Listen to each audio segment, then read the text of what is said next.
And look at here. I'm not one of these highly educated, easily speaking, kind of intellectual guys. I'm a U.S. Army combat paratrooper. And this is what I want to say. This is the simple message that we should be sending to Iran.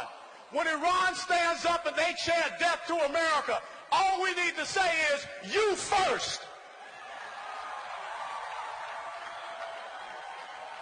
What message are we sending? What message are we sending when we sit down at the table with the #1 state sponsor of terrorism? What message are we sending when we sit down with a country that is holding 4 Americans hostage? No different from the last time we had a weakling in the White House when we had 53 Americans being held hostage. What message do we send when we create this false narrative about either we sign this piece of paper that just the same meant nothing to Adolf Hitler, it means nothing to the Ayatollahs, or the only other alternative is to go to war? Well, let me tell you something. The United States of America is about victors. The United States of America is about champions. The United States of America does not surrender to a bunch of black-robed, crazed clerics that want to see us destroyed.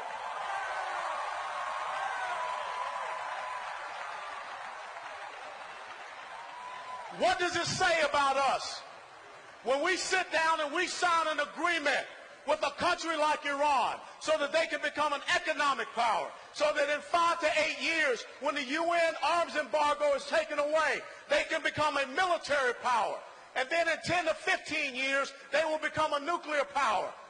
But yet we stand up and say we're going to cut our United States Army by 40,000. We are the smallest Marine Corps since World War I, the smallest Navy since 1917, the smallest and the oldest Air Force since we created the modern Air Force.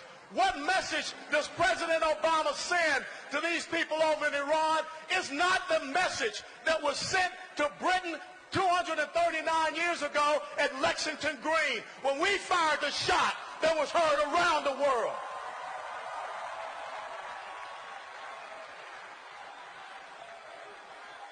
What message does it say to radical Islamic terrorists when we have people that go and kill our unarmed men and women at recruiting stations, at reserve component stations here in the United States of America, and we can't figure out if the kid was depressed, if the kid was on drugs? Well, hell no, he was a dadgum terrorist. That's what he was.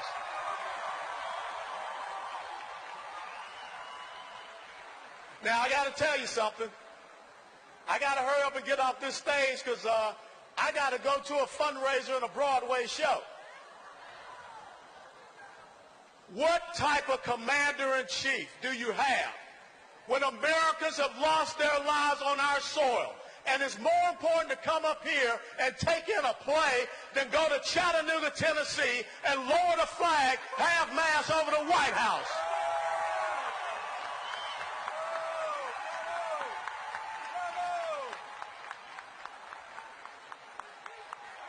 It's very simple, ladies and gentlemen. Alexander the Great had a fantastic quote, and he said, "I would not fear an army of lions if they were led by sheep, but I would fear an army of sheep if they were to be led by a lion." This great nation is a nation of lions that is currently being led by the greatest of sheep that we have ever seen in our 239 years of existence. How dare Barack Obama, how dare John Kerry, how dare Valerie Jarrett, or any of these other charlatans that occupy Washington, D.C., surrender this great constitutional republic to the Republic of Iran. Ladies and gentlemen, it was said in December 1775 by Thomas Paine that these are the times that try men's souls, that the sunshine patriot and the summer soldier will shrink from his duties.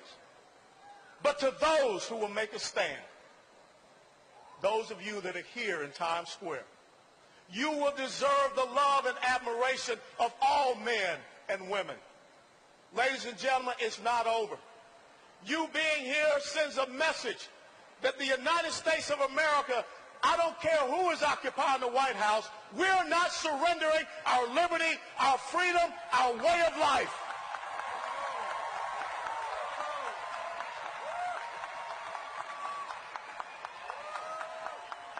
I want President Barack Obama to know one thing. You may say that you have done something that no one else has ever done. You know why no one else has ever done it? Because it's a damn stupid thing that you just did.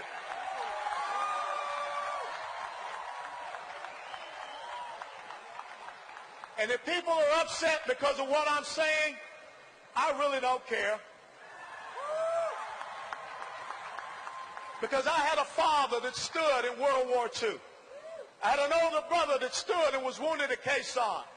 I gave 22 years of my life to make sure that that great beacon of liberty, freedom, and democracy continues to stand. And I have a nephew, I have friends that are still serving on the front lines. And my commitment is to the oath that I took on 31 July 1982 to support and defend the Constitution of the United States of America against all enemies, foreign and domestic, and to bear true faith and allegiance to the same.